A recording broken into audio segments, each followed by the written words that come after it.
प्यारे छात्रों, प्रकाश Hindi teacher channel में आपका स्वागत है। आज हम अध्ययन करेंगे कक्षा 10 हिंदी का काव्य खंड पद। तो सूरदास द्वारा रचित है। सूरदास का जीवन परिचय हमने पहले पढ़ा दिया है। आप प्रकाश हिंदी टीचर चैनल सूरदास का जीवन परिचय बोलेंगे तो आपको मिल जाएगा। तो अब हम बोलेंगे सीधे पद। देखें, चरण कमल बंदो हरिराई, जाकी कृपा पंग गिरिलंघ है, अंधे को सब कुछ दर्शाई। बहिरो सुने गूंग पुनि बोले, रंग चले सिर छत्र धराई। और सूरदास स्वामी करुणा में बार बार बंदों ती पाई। तो सबसे पहले हम संदर्भ देखते हैं।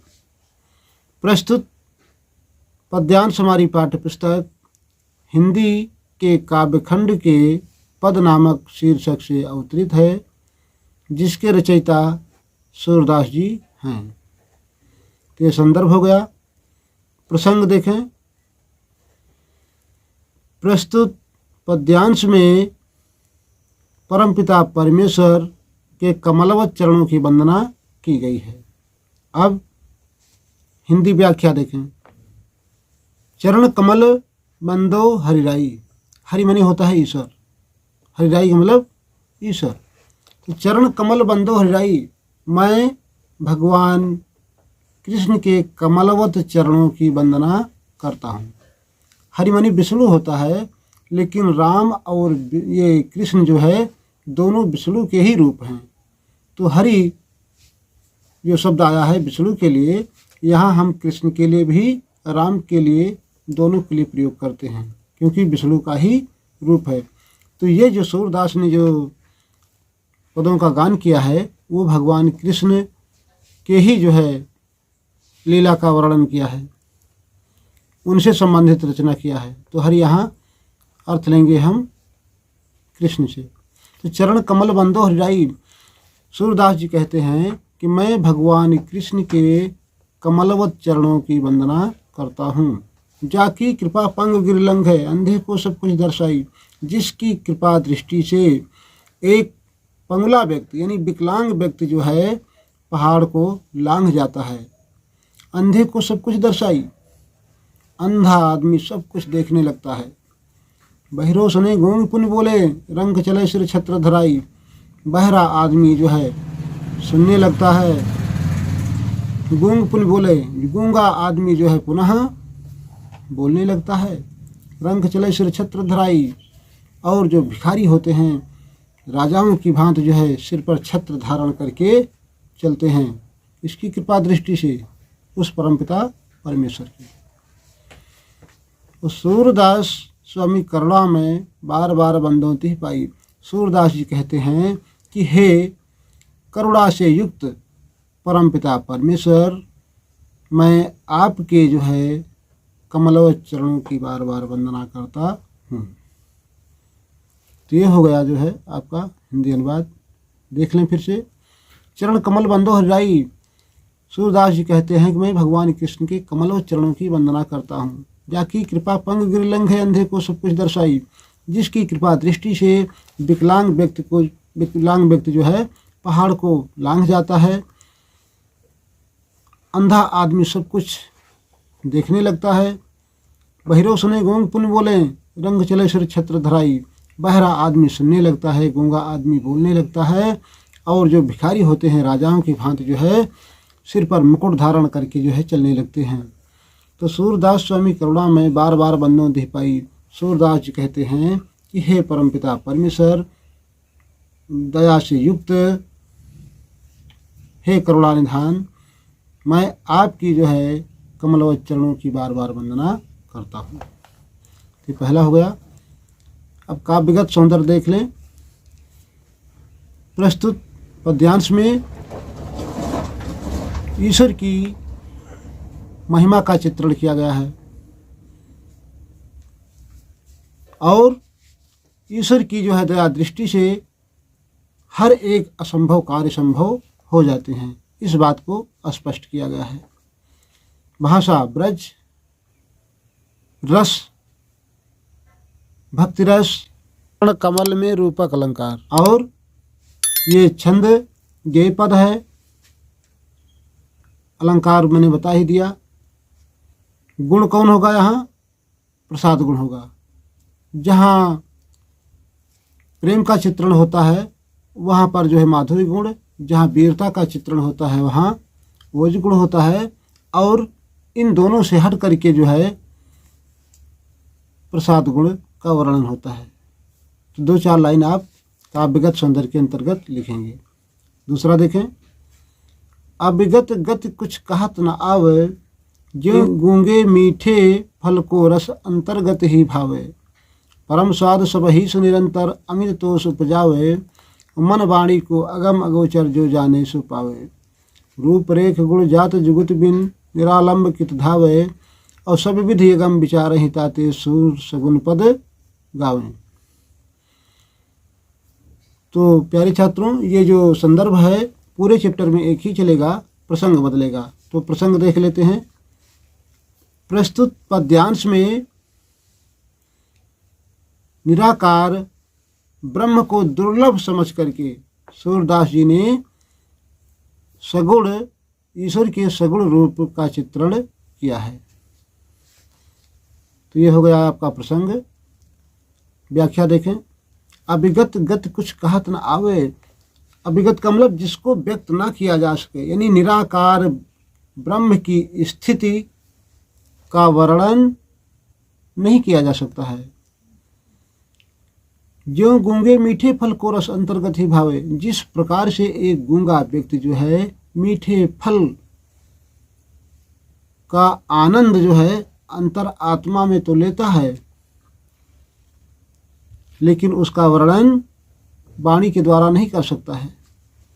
परम स्वाद सब ही सुनिरंतर अमित तो उपजावे। यद्यप परम स्वादिष्ट फल को खा करके अंतर आत्मा में ही अमित तो उपजावे, निरंतर का मतलब हमेशा हमेशा जो है अंतरात्मा में बहुत बड़ी संतुष्टि प्राप्त करता है, बहुत बड़े आनंद का अनुभव करता है, लेकिन उसका वर्णन किसी से नहीं कर सकता है। तो मन वाणी को अगम गोचर जो जाने सो पावे, उसी प्रकार से निराकार ब्रह्म जो है मन और वाणी से अगम्य है, अगोचर है, जिसको ना स्पर्श किया जा सके न जिसको देखा जा सके। ऐसा निराकार ब्रह्म है जो मन वाणी से अगम्य है, अगोचर है, यानी इंद्रियों से उसका अनुभव नहीं किया जा सकता है। जो जाने सो पावे, जो निराकार ब्रह्म के विषय में जान गया है वही उसको प्राप्त कर सकता है। तो रूप रेख गुण जात जुगुत बिन निरालंब कित धावे। ऐसा निराकार ब्रह्म जिसकी कोई रूप रेखा नहीं है, उसकी जिसके कोई गुण नहीं है, जिसकी कोई जाति नहीं है, और जिसके मिलन की कोई युक्ति नहीं है, उपाय नहीं है, तो निरालंब कित धावे। ऐसे निरालंब का मतलब जिसको प्राप्त करने का कोई ठिकाना नहीं है, आश्रय नहीं है, ऐसे निराकार ब्रह्म को पाने के लिए कहाँ किधर दौड़ भाग किया जाए। सभी विधि अगम विचार ही ताते सूर सगुन पद पावे। हर प्रकार से जो है अगम में कहने का मतलब दुर्लभ है समझ करके जो है सूरदास जी ने उस परमपिता परमेश्वर के जो है सगुण रूप का जो है गान करते हैं। फिर से देख लें, अभिगत गत कुछ कहत नावे। निराकार ब्रह्म की स्थिति का वर्णन नहीं किया जा सकता है। जो गूंगे मीठे फल को रस अंतर्गत ही भावे, परम स्वाद सब ही से निरंतर अमित तो उपजावे। जिस प्रकार से एक गूंगा आदमी जो है मीठे फल को खा करके अंतर आत्मा में उसका आनंद ले सकता है, लेकिन परम स्वादिष्ट फल का तो निरंतर स्वाद ले रहा है, जबकि बहुत बड़ी संतुष्टि उसको मिल रही है, लेकिन किसी से जो है उस फल के मधुरता का या आनंद का वर्णन नहीं कर सकता है। उसी प्रकार से निराकार ब्रह्म की स्थिति है। मन वाणी को अगम गोचर जो जाने सो पावे। जो उस परमपिता परमेश्वर के विषय में जान गया है, निर्गुण ब्रह्म के विषय में जान गया है, वही उसको प्राप्त कर सकता है। मन से, वाणी से निराकार ब्रह्म अगम्य है, अगोचर है, उसको नहीं पाया जा सकता है। यानी इंद्रियों के माध्यम से निराकार ब्रह्म नहीं प्राप्त किया जा सकता है। रूप रेख गुण जात जुगत बिन निरालंब के धावे, ऐसे निराकार ब्रह्म की न कोई रूप रेखा है, न कोई गुण है, न कोई उसकी जाति है, और न उसको प्राप्त करने का कोई माध्यम है, उपाय है। तो हर प्रकार से वो निरालंब है, आलम्ब विहीन है। ऐसे ईश्वर को पाने के लिए किधर कहाँ दौड़ भाग किया जाए। सविविध एकम विचार ही ताते सूर सगुन पद पावे। हर प्रकार से अगम्य समझ करके सूरदास जी ने ईश्वर के सगुण पद का जो है गान करते हैं। तो काव्यगत सौंदर्य देख लें। प्रस्तुत पद में निराकार ब्रह्म को दुर्लभ बताया गया है और इंद्रियों के माध्यम से उसको प्राप्त नहीं किया जा सकता है। भाषा ब्रज है, छंद गेय पद और रूपरेख में जो है अनुप्रास अलंकार, रस छंद अलंकार, और गुण कौन होगा? प्रसाद गुण। तो प्यारे छात्रों, इस प्रकार से आप जो है काव्यगत सौंदर्य लिखेंगे। अब तीसरा पद है आपका, किलकत कान घुटरुवन आवन, मणिमय कनक नंद के आंगन, बिंब पकड़िबै धावत, कबहु निरख हरि आप छाह को, करिसो पकड़न चाहत, अब किलक हंसत राजत दोई दतिया, पुनि पुनि तहि अवगाहत। कनक भूमि पर कर पग छाया, यह उपमा एक राजति, और करि करि प्रतिपद प्रतिमन वसुधा, कमल बैठकी साजत। बाल दशा सुख निरख जसोदा, पुनि पुनि नंद बलावती, अचरा तरलय ढांक सूर्य के, प्रभु को दूध पियावत। अब इसमें प्रसंग क्या होगा?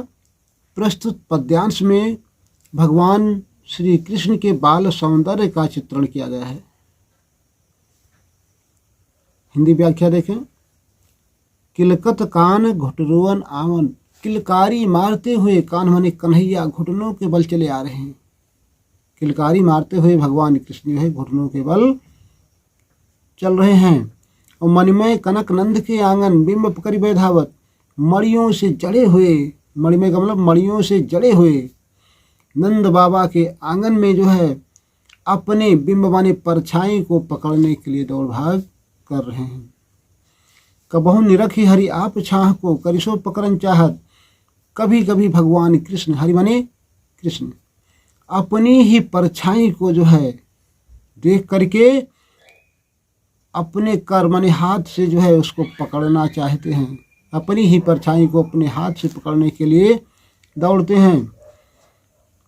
किलक हंसत राजत दोई दंतिया, पुनि पुनि तहि अवगाहत। जब वो किलकारी मार कर हंसते हैं, ठट्ठा मार कर हंसते हैं, तब उनके आगे के जो छोटे छोटे दो दांत जो है बार बार दिखाई पड़ते हैं।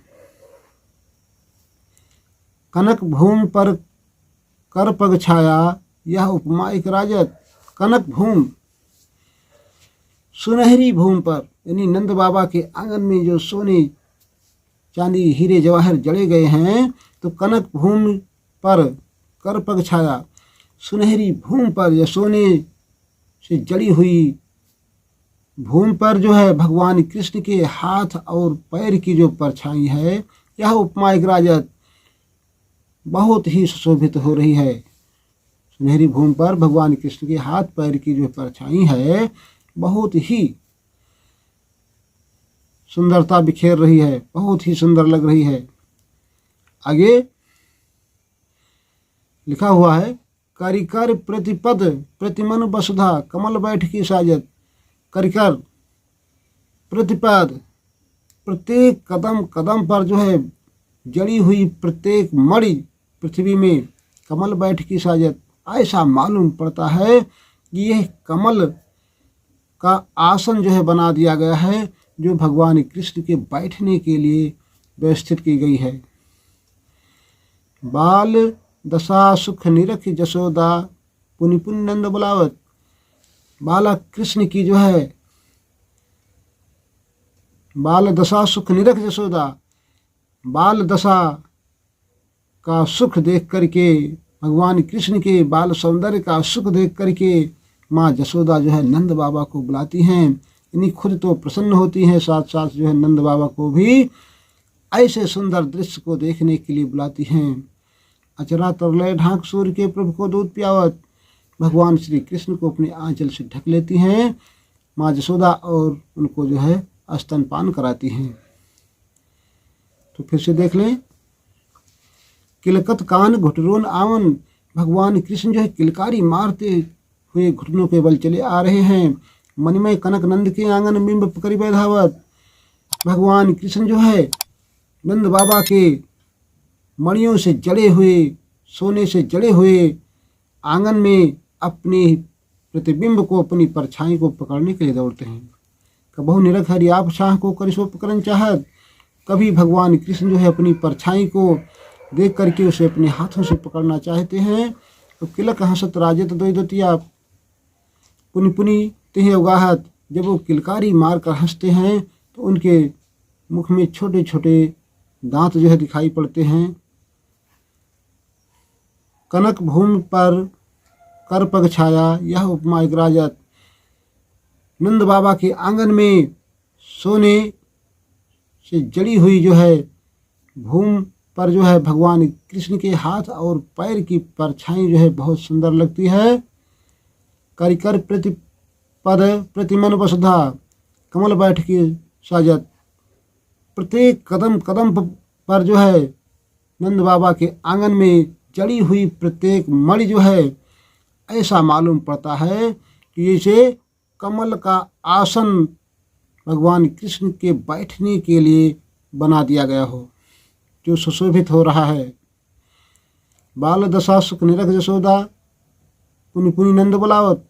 बाल सौंदर्य को देख करके माँ जसोदा प्रसन्न होती हैं और नंद बाबा को भी ऐसे सुंदर क्रियाकलाप देखने के लिए बुलाती हैं। अचरा तरलय ढाक सूर्य के प्रभु को दूध पियावत।